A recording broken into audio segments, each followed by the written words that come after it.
insinuation being made by Q was that there were some sealed indictments that had been set in place by the Mueller investigation, that these indictments were trying to be used in order to blackmail the president, to squeeze the president. Could you imagine if you knew that you have a rogue special counsel that's operating an investigation predicated on no evidence, where they've managed to manufacture sealed indictments against your children? Right? Imagine what that would be like in an attempt to basically blackmail you into complying and not looking into matters further. And Q says, quote unquote, insurance indictments regarding Ivanka, Jared Jr. all removed, but you already knew that from the drop. Q. So like it said here, can a sealed indictment be pulled post-filing? Power of Attorney General Barr. So if Barr went and actually looked at these facts, because he has not recused himself, he looks at the facts of the case and says, how do you get sealed indictments on President Trump's children from an investigation that started looking at Russia collusion between the president and Russia in the campaign? And then putting that in context of this FISA abuse, and putting it in context of the Clinton influence, it's obvious. It was a politically motivated hit job from the beginning, or witch hunt, whatever you want to call it. And you know, yeah, Q already did tell us. So we already knew that. Now the next one is an anon pointing to this George Papadopoulos tweet, where he basically names Joseph Misfoot. Now, if you remember who Joseph Misfoot was, he was the Maltese academic who had reportedly high-level connections to the Russian government. Now, what role did he play? He was basically a part of the network of individuals who were trying to plant themselves, embed themselves within the Trump campaign in order to be the predicate for these FISA abuses. Does that make sense? Meaning, Joseph Mifsud, whatever his name is, a guy who's, as far as I know, has disappeared since coming up under scrutiny, and I believe there might be charges out there, but don't quote me on that. Regardless, he disappeared in 2017. He hasn't been seen. This guy's gone like a ghost. And what was the point? The point was he was putting himself into Trump's orbit. Why? Because then, and I'm telling you, these guys are all clowns, right? They embed themselves, and then they make themselves the predicate for the investigation. Oh, well, that guy, Mifsud, he knows he has high-level Russian connections, so now we can go after President Trump and his connections to Russia. Everything makes perfect sense when you look at this. Gives us another piece to the puzzle out of saving the world Q. Guys, we are grateful for every single person who's working this 24/7, 365, as I am, and it really is. This is the newest revolution in our country, where we're actually affecting change on a broad scale, and we should be very proud, but continue working hard to uncover this, as it were. When the president declared the border wall national emergency, what were your comments? Well, first of all, I think we need to back up a little bit. What the president proposed, I thought, was correct. In other words, he proposed a evidence-based solution to the border. He funded the top 10 priorities of the Border Patrol Zone Border Improvement Plan. And yet Democrats and Republicans couldn't get together to support that, so they supported about half of it. It was the most that Congress has ever put into barriers, ever, in any fiscal year. It's also the most we've ever put into border security generally, so it was a way to deal with what I think is a real problem along the border. But now the president is saying that's not enough and he'd like to go further. The national emergency, to me, is not the preferred way to go, because he actually has the ability through Treasury forfeiture funds and through DOD drug funds to be able to add. Ramp it up a couple of billion, but not $8 billion. Yeah, and so he wants to go an additional, I think it's about $3.6 billion through a national emergency, but we'll see what happens. We'll see how he defends it. If the courts uphold his ability to do this, and some people think they could, some people don't think that they could, but if they do that, the entire structure of how we fund things breaks down, that it no longer becomes Congress, that's basically a dictatorship. The difference between this national emergency and the 13 that President Obama for example. I mean, it's a different situation, obviously, but things didn't break down with those 13 or however many W did, or the president before him. They've all done them, but yeah, never in this case, right? I think there are 38 out there now, and yeah. the difference, frankly, is that in those cases, Congress went along with it. Primarily, when you look at those were things like saying that there would be sanctions on a country like Iran or North Korea. So they're different in kind, and Congress never objected to it. In this case, there is likely to be a vote in the House that's negative, saying they disapprove. Do you believe it's unconstitutional? As someone who I believe has read the Constitution, you've talked about Andrew, things being constitutional. Yeah. There's a situation where Congress has clearly not appropriated the money that the president has wanted, and the president effectively has now done an end run around Congress and the hopes and dreams, or at least the votes of what Congress has said that is appropriate. So two thoughts there. One, I don't think anybody really knows, because it's a gray area. If you look at the constitutional arguments pro and con, they're based on case law that came before the National Emergency Act was put into effect by Congress. So probably he has the right to do it, and I would guess at the end of the day, I'm just speculating here, the courts will say this is a political question. It's not a question made determined by the courts. What does it mean to your power then? But that doesn't mean that he should do it. Right. I think those are two separate questions. So you think that Congress can decide to appropriate money or for whatever, and if it's enough or not enough, the president can always just say, you know what, that's not right, I want to do it my way. Well, he has to show it's a national emergency, and again, as Joe's indicated, there's something like 38 in place right now. There have been a number of them. The one since now when Congress has actually effectively decided on the issue in advance, and then the president has turned around and said, actually, no, I'm not. And what did you make of the fact that the president said, I could do this or I could not do this. It could take me some time. I mean, I'm sort of just trying to speed it up. Quoted in the lawsuit, what he said in the Rose Garden was quoted in the lawsuit. That doesn't help his case. But if you look back, Youngstown sheet metal versus Sawyer, I think it was, is the case law everybody turns to. That was before the National Emergency Act was put in place, which creates this ability for Congress to step in and have its voice heard. So it'll be interesting to see what happens. I would guess that it'll make its way to the Supreme Court pretty quickly, and this will be a precedent-setting case. And they may well say this is a political question. You guys work it out. The gentleman from Texas is recognized for 3 minutes. I thank the gentleman for yielding, and I came to the floor to urge members to vote against this ill-advised resolution to disallow the president's declaration for an emergency funding on the border. Look, in 2006, I was in Congress. Congress voted for the Secure Fence Act. Secure Fence Act under President Bush, 400 miles of border fence was built. Under President Obama, an additional little over 100 miles was built. Now the President Trump has asked for a little over 200 miles to be built to provide security for America. Now, is it a national emergency?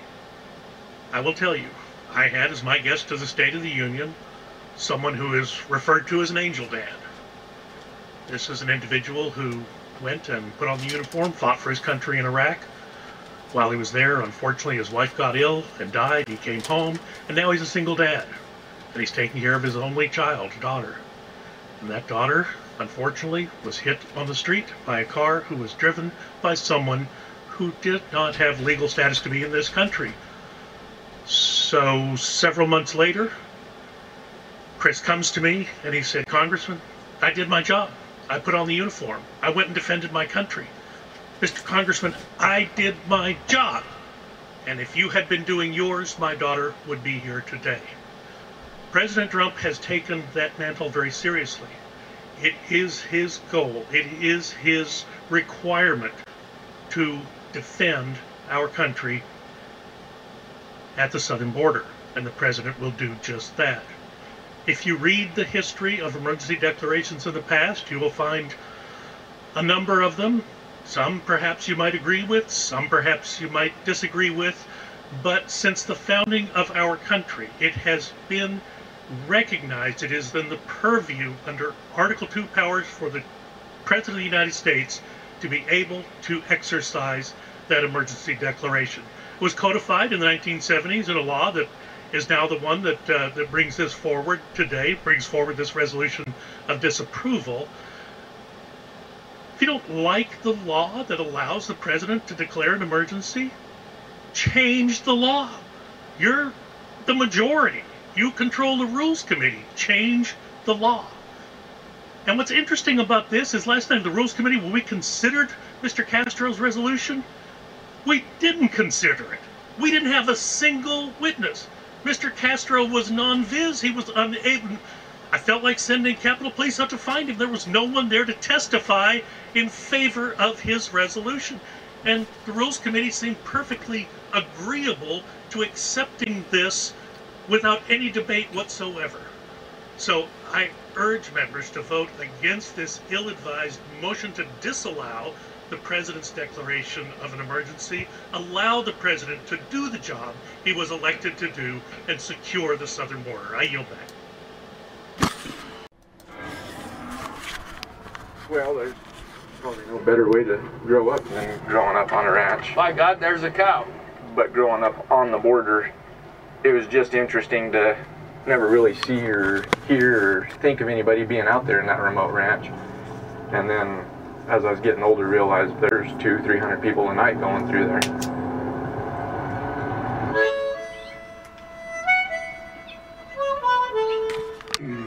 To a time, say, 30 years ago, there was a steady flow of illegals coming through our ranch, and they usually would ask if we could give them a couple of days' work. Whether or not they were going to go further north or not, but they'd come over and work for you. And there was nothing extraordinary about it. It wasn't a big deal to go across the line. It wasn't a big deal for them to come over here. And then in the 80s, it started changing. It was $300 a month, and every one of them wanted a drink of water and directions. And we always did. We kept a can of Spam and bread. And then in the 90s, it was $300 a day. And they just stole stuff and broke stuff, and trucks stolen, cars stolen, saddles. Had 2 horses stolen, got one back. But what's happened since the mid-2000s is the cartels took over the human trade as well as the drug trade. That's what the whole border's about now, just money. It isn't about immigration, it's about smuggling. Isn't that the sort of principle on limiting executive power that the Freedom Caucus, which you founded, should stand for? Martha, this is an emergency. I mean, what are we on now? The 5th caravan? So I would just ask those senators, how many caravans do we need? 6, 7, or just an endless caravan, the one that never stops? What did we have just a few weeks ago? A drug bust that was enough fentanyl to kill 57 million Americans. What do we need? 58 million, 59 million Americans, enough fentanyl to kill that many? So you tell me, I think it's an emergency.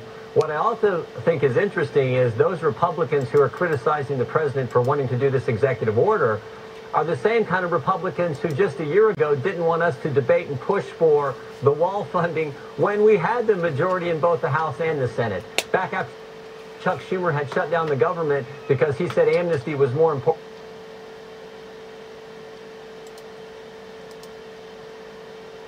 The big omnibus spending bill. That's what 57 million Americans, what do we need? 58 million, 59 million Americans, enough fentanyl to kill that many? So you tell me, I think it's an emergency. What I also think is interesting is those Republicans who are criticizing the president for wanting to do this executive order are the same kind of Republicans who just a year ago didn't want us to debate and push for the wall funding when we had the majority in both the House and the Senate. Back after Chuck Schumer had shut down the government because he said amnesty was more important than funding the government, and we had the big omnibus spending bill. That's when we should have done this. So I think it's kind of interesting. Those same Republicans who were against fighting for it back then are the same ones who are criticizing the president now for his executive order. In all theaters of conflict with our adversaries. Okay, thank you. I want to bring up the issue of the rising threat of what's happening just south of our border in Mexico. In Mexico, the homicide rate went up 27% last year. We had 64,000 Americans that died from overdose of drugs. The preponderance of those came through or from Mexico. We have a very rapidly rising threat, it appears to me. And what I'd be interested from y'all is on a national security level and what you're seeing. What are we facing? What's changing right now in Mexico versus 10 years ago Mexico and our relationship and the threats that are coming from there?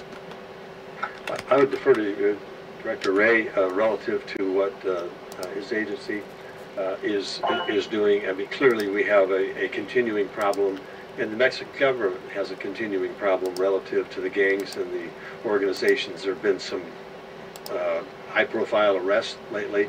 We've taken down some labs. Mexico is cooperating, but and they themselves will admit that it's almost overwhelming. Their army's been participating. It's almost overwhelming for them to control the situation south of the border.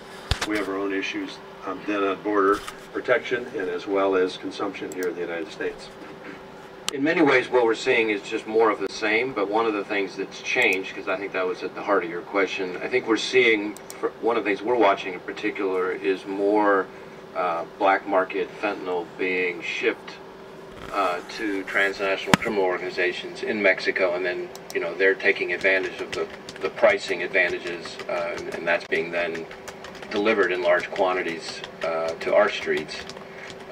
Certainly the Mexico relationship is, from a law enforcement perspective and from a domestic security perspective, one of our most important. I think the FBI Legat office in Mexico is our largest in the world. I'm pretty sure about that, or pretty close to it, if not.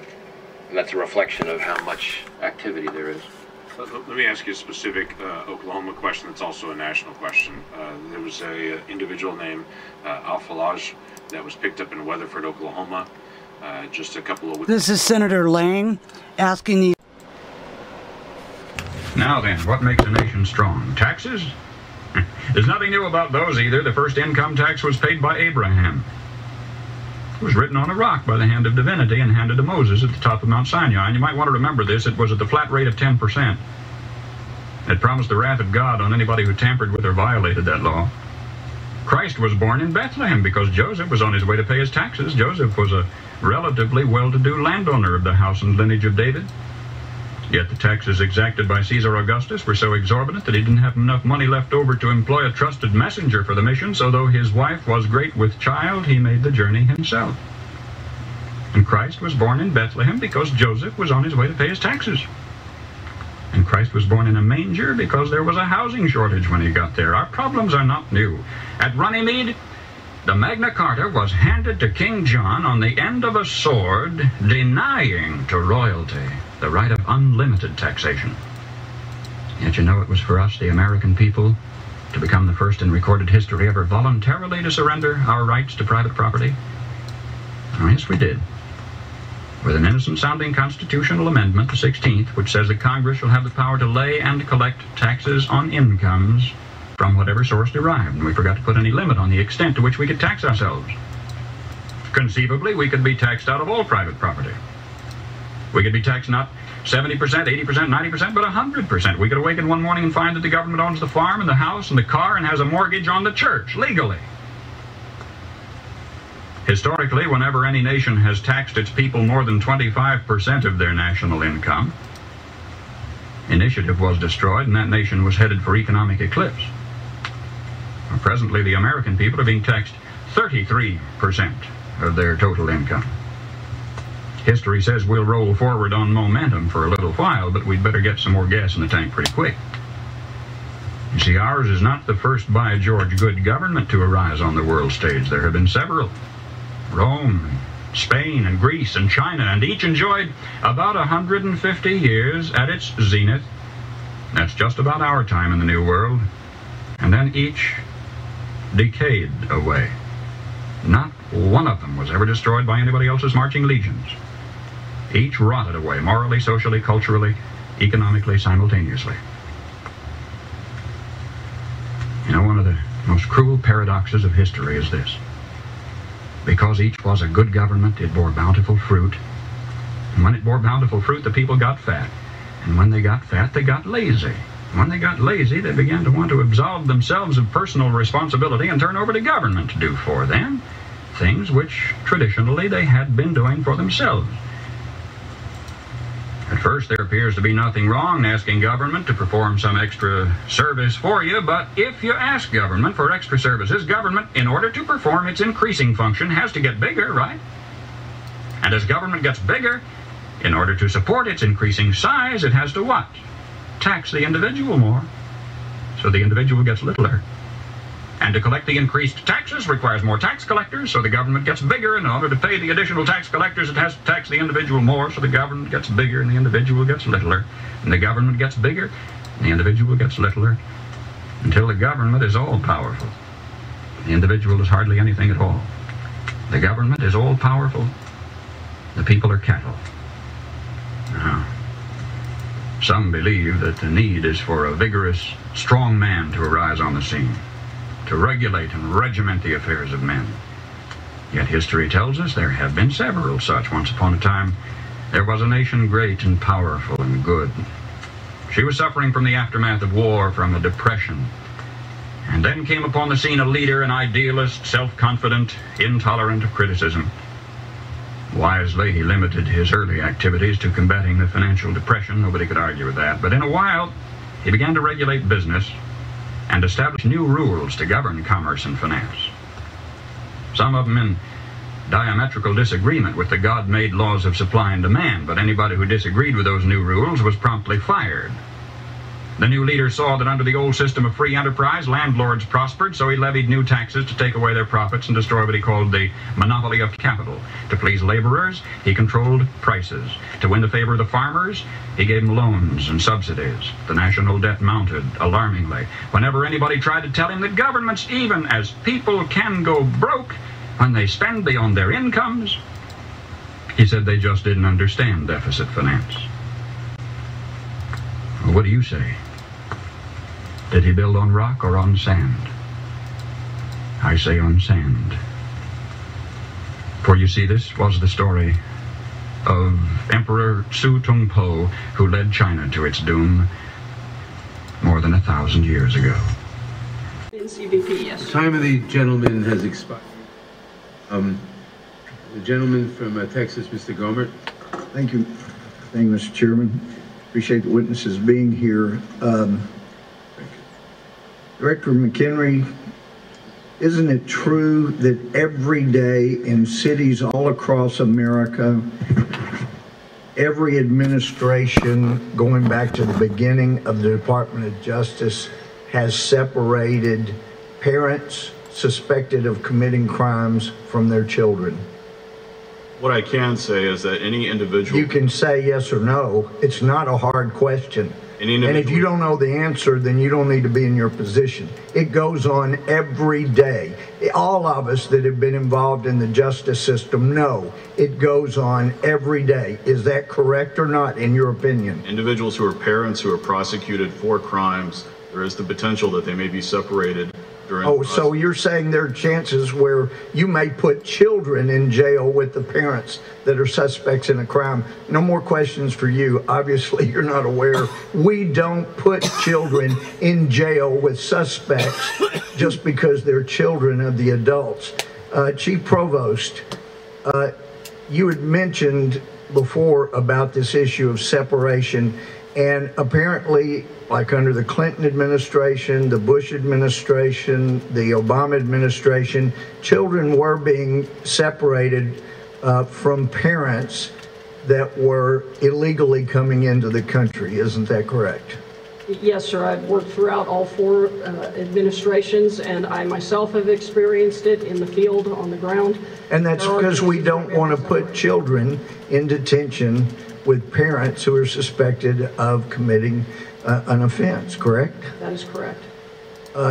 It's not a mean-spirited idea. It's just a notion that's been true in this country that children should not have to pay for the sins of the parents, and we don't hold the children accountable for coming in illegally because they are not of majority age and therefore they don't have the intent to violate the law. That is what our law has been, correct? That is correct. Now, you talked about this system that was a manual system. You have a number for the parent, you have a number for the children, and you have said you manually have to go back and find those so you can match back the children with the parents, correct?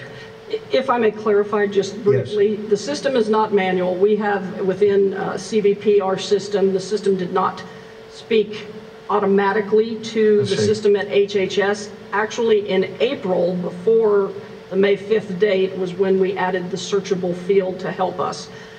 be able to pull the data more easily, I guess easier.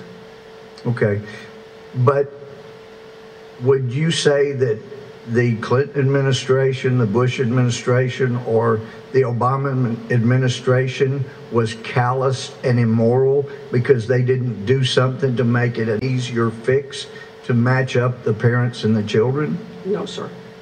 And so if we were going to be fair, and we were not going to say that about the Clinton, Bush, or Obama administration, really the only difference is that when the zero tolerance policy was put in place, it accentuated the lack of the fix from those prior administrations, correct? Yes, sir, and there's always lessons learned, and we always improve on our data integrity. Now, you've also said something that really is mind-boggling, but very critical. As my friend Mr. Shabbat brought up, was it 90% at one time were males coming across from Mexico? That was who were illegally coming in? 90% were Mexican nationals, and now 80% of whom we apprehend are other than Mexican nationals. The vast majority of those Mexican nationals were adult single males. For the first time in our history, in October, family units surpassed single adult apprehension. And that happens to have coincided with the outrage about parents being separated from children. Now, you dealt with the drug cartels and their work as a result of what you do.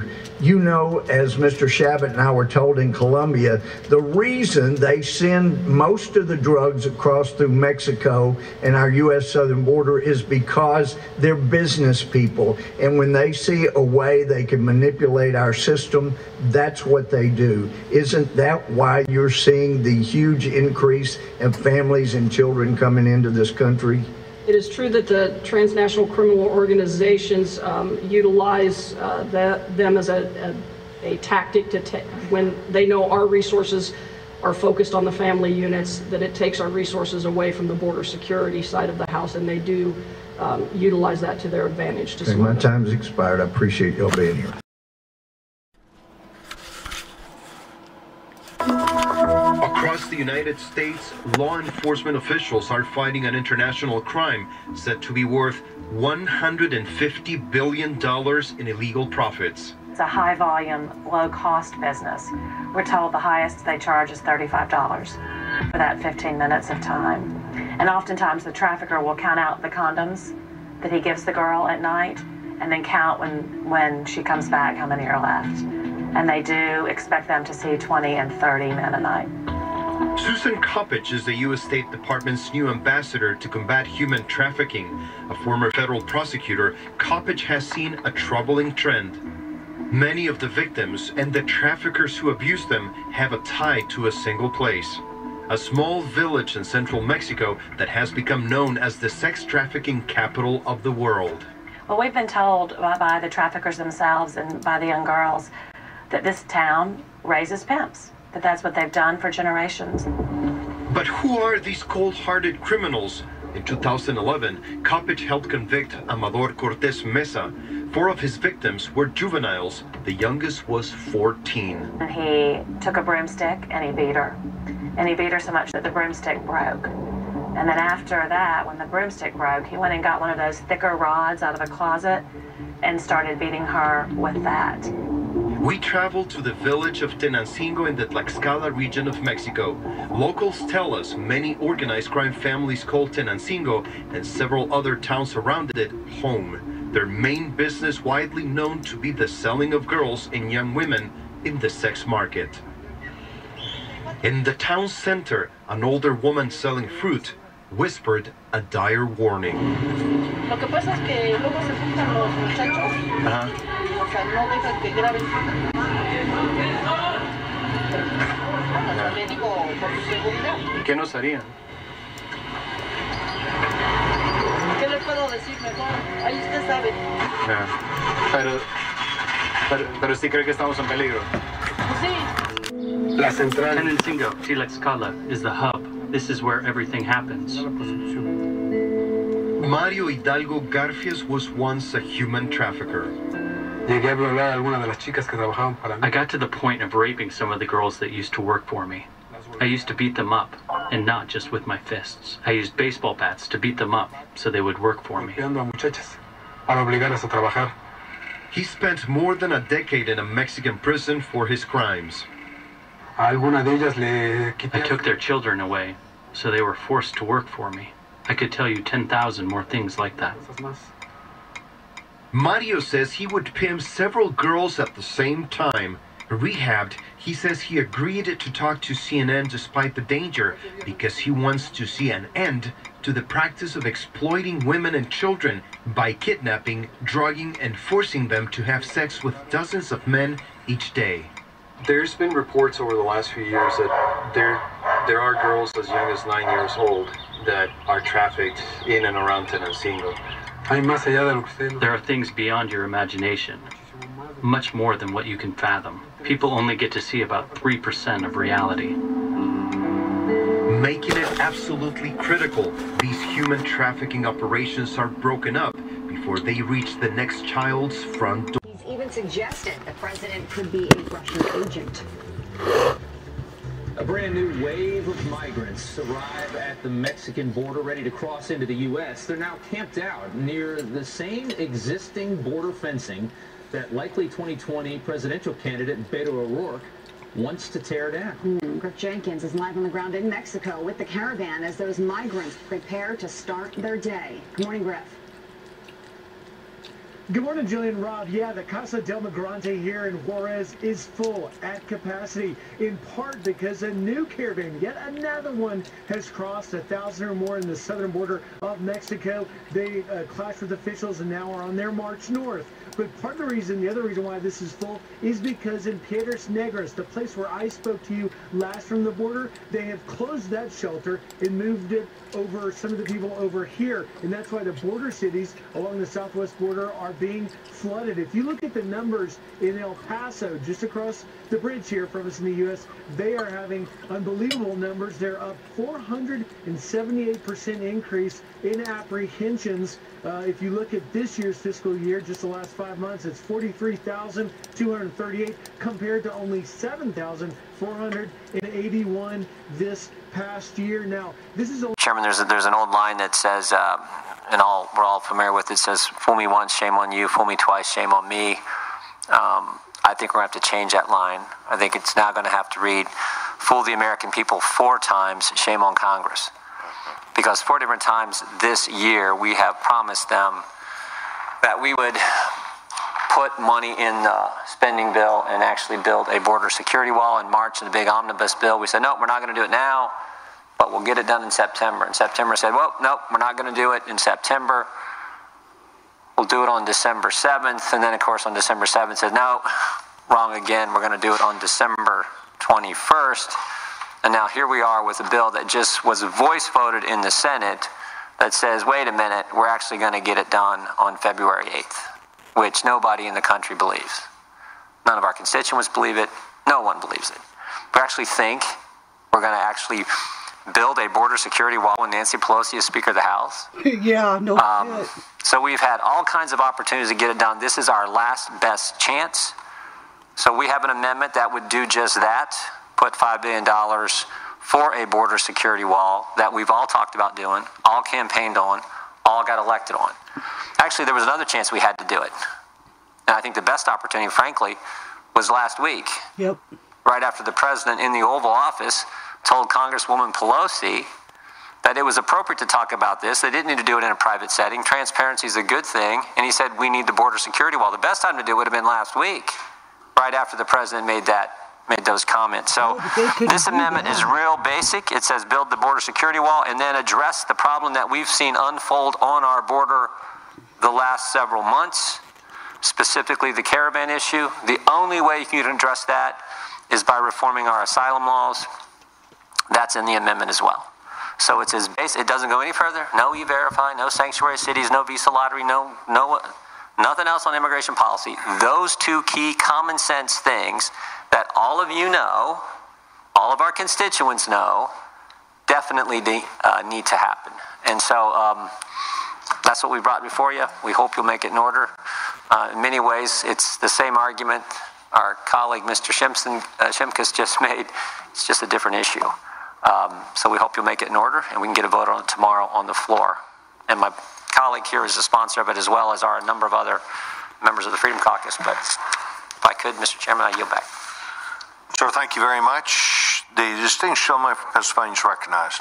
Thank you, Mr. Chairman, and let me take this opportunity, it's late in the evening and late in the year as well, to thank you for your service on this committee. And even though things haven't always gone the way that I've wanted to when I've come here, I don't think that anybody could argue that there'd be a finer person to run this committee in a more upstanding fashion than what you have. And every single one of us that's been privileged to serve in this body has recognized that and been thankful for your candor and the way you've comported yourself.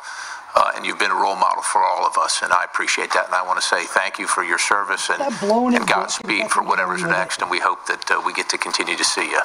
With that having been said, this really goes to the fundamental promise that we've made, each one of us in this room, I suspect, to the American people. And we've had, with this president and his victory in 2016, this is the seminal issue that he ran on, that the American people put front and center. And we've had 2 years to get to this, and we have not completed the mission in any way, shape, or form, and the American people are frustrated.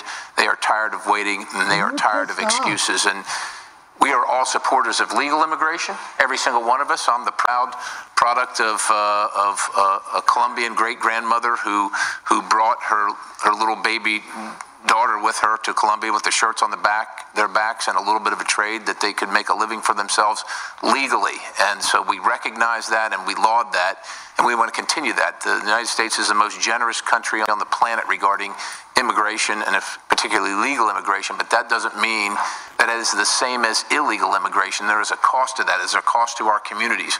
I live in Pennsylvania. We have high property taxes where senior citizens can barely keep their homes for paying their property taxes. The property taxes are oftentimes much more than their mortgages ever were. They were paid off years before. Yet we spend at least $1.3 billion in Pennsylvania annually to deal with illegal immigration, education, hospitalization, incarceration. All those things add up, Mr. Chairman. And then, of course, there's the fentanyl circumstance and the opioid circumstance that is happening in every single one of our communities.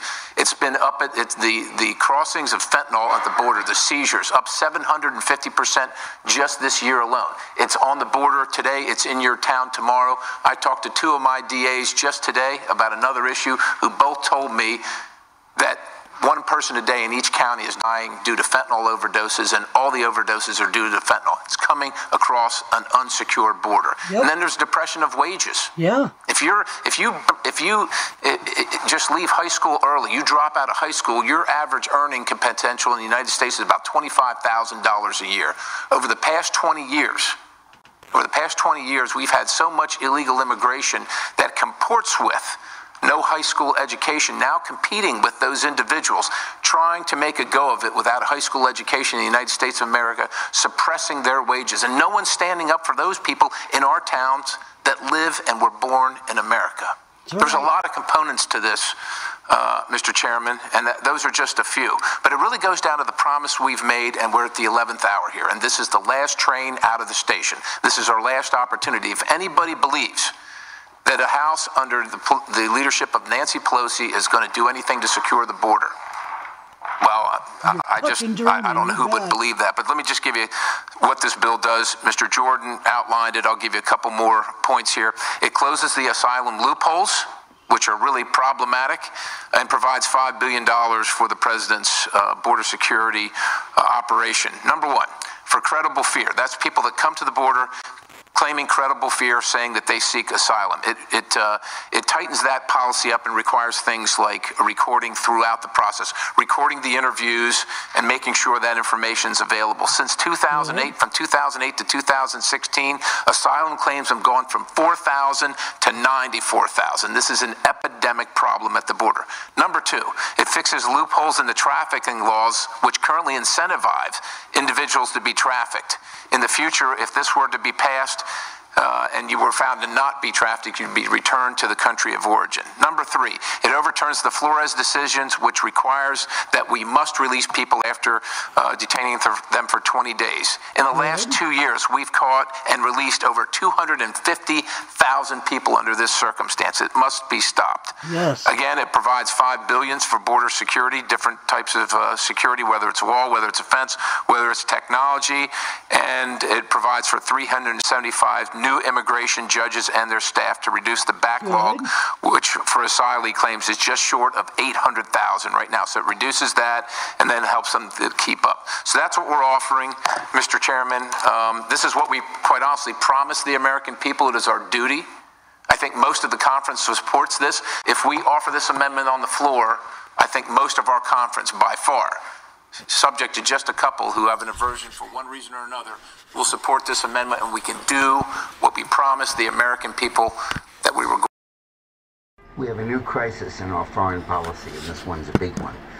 Mexico has completely lost its mind and voted for a far, far out Castro wannabe for their presidency. Andrés Manuel López Obrador. He's known in Mexico as AMLO by his initials, AMLO. And he described Castro as a great man. He wants to emulate Hugo Chavez, and he has a 1,500-mile border with the United States. He'd run twice before, and I ran the campaigns that defeated him. But this time he was elected. I was not involved this time. And it is a catastrophe for the United States that our media is not really giving its due accord. Right now, Mexico, of course, is sending a lot of illegal immigrants to the United States, but the government isn't doing it. But under AMLO, there's going to be a conscious effort by the Mexican government to encourage people to move to the United States and vote left and undermine the United States through the electoral process, taking advantage of our porous laws about who can vote. Included in those illegal immigrants are going to be terrorists, drug kingpins, drug dealers, and there will be a conscious effort by AMLO to destabilize the United States through immigration. Commercially, the American firms that moved to Mexico and the wealthy Americans that did are facing expropriation or nationalization of their property, their factories, their possessions. No leftist regime says that at the outset, but clearly that's where AMLO is headed. And there is an emerging anti-American coalition in South America that has been looking for a leader ever since Castro first became sick and then died. It consists of Cuba, Nicaragua, El Salvador, Venezuela, and Bolivia, and Ecuador was part of it, but it seems to be returning to normal. And now Mexico is joining that group and will be its clear leader. And you can count on leftist revolutions spreading all over South America. This is an absolute fiasco for American foreign policy. Now, in the U.S., the blame game is going to start. And just as Nixon ran in the 50s on the slogan of "Who lost China?" So the Democrats are going to trumpet that Trump lost Mexico, that his anti-Mexican rhetoric, his talk about immigration, his advocacy of a border wall all contributed, they're going to say, to AMLO's election. That would be totally untrue. It would be complete fabrication. It had nothing to do with it. The fact is that the reason AMLO was elected was that the long-time governing party was so totally and horribly corrupt in this last administration that nobody would vote for it. And the reformist administration before that, the PAN, which was conservative, led the drug war, and 130,000 Mexicans died in a country a third the size of the United States. And because of the war discrediting PAN and the corruption discrediting the PRI, AMLO's party, called Moreno, which means brown, was the only party left. But this is a real disaster in American foreign policy and a new phony issue for the Democrats, as if they needed one. America's war on drugs enters its third decade. In the early 90s, things were changing. Pablo Escobar was on the run. Others had been eliminated. The one thing that's true about the war on drugs is that every time you eliminate one leader, somebody else gets a promotion. Yep. It's a law of physics almost. This is what began to happen in Mexico. On this plane is a powerful yet little-known Mexican drug trafficker who's come to Cali, Colombia to make a deal that will change the war on drugs. Amado Carrillo Fuentes, born in the Mexican state of Sinaloa, where locals worship a drug trafficking saint, and his favorite uncle is a legendary smuggler. Amado Carrillo Fuentes was a really strong thinker and functioned more as a CEO than he ever did as a drug trafficker. He determined that he could advance his objectives by dealing directly with the Colombians. Habla, mi amigo. Carrillo's here to make a deal with representatives of one of Colombia's most powerful cartels. The Cali Cartel, controlled by two brothers, Miguel and Gilberto Rodriguez Aurelia. For a decade, the brothers have had a gentleman's agreement with Pablo Escobar's more powerful Medellin cartel to divide up cocaine distribution in the United States. But when Escobar gains control over 70% of the market, he becomes public enemy number one in Colombia, and the Cali cartel sees the opportunity to expand. Pablo está bajo mucha presión. Whenever best años, los americanos lo destruirán. The Cali cartel wants to move more cocaine into the U.S., and the Mexican has a plan. Chicos, el futuro es la frontera. The border. Amado determined that the Colombians were always receiving the lion's share, so we thought he'd be a little bit more sinister. And go through the border right into America, right straight through the border. There's your answer on why the Democrats do not want a border wall. It's not about human suffering. It's not about freeing, letting people come here who want a better life. It's about keeping the lines of the drug cartels open, up, and running. Think about it. The Clintons, what did they do? They ran drugs. FBI ran drugs. CIA ran drugs. Cocaine Cowboy, look that one up. That was the United States running drugs. So, there you go. It's been a long bargain. Keep the drugs flowing, keep the money flowing, and keep the borders open. He said to them, for every kilogram that I transship for you, you pay me in product. You give me 1/2 kilogram. So the Colombians thought to themselves, hey, no money, we'll just synthesize more. But then he started to deluge in west of the Mississippi markets with his own product, gnawing at their market share. He started flying literally commercial airline loads of cocaine into Mexico. He had his own fleet. That's when Amado Carrillo Fuentes became known as Lord of the Skies. I want to take note that under your leadership, your team, led by Karen Dunn Kelly, they managed to turn around the 2020 census. Under the Obama administration, the 2020 census was in disarray. Nobody knew how much was being spent on the census. The IT development was a mess. Simply, there was no leadership. I applaud you and your team for your excellent leadership. I'm more confident now than I was 2 years ago when you last testified before the committee that we will have a successful 2020 census. Now I want to turn to the reason we're here today. It's the most talked about issue on the 2020 census, the citizenship question. I mean, for the life of me, I do not know why the Democrats don't want to know how many citizens are in the United States of America. But for some reason, they are focused on this question. Maybe it's politics. It seems clear to me we are having this hearing today for that reason. The majority insists on politicizing the 2020 census. Before we get too far into this sideshow, I want to, on the record, what the citizenship question actually asks.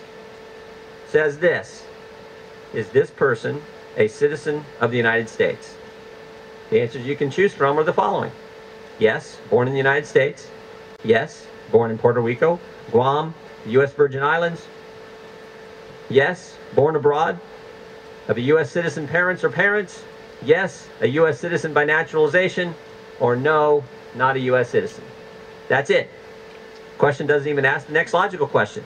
If you're not a citizen, are you in this country legally?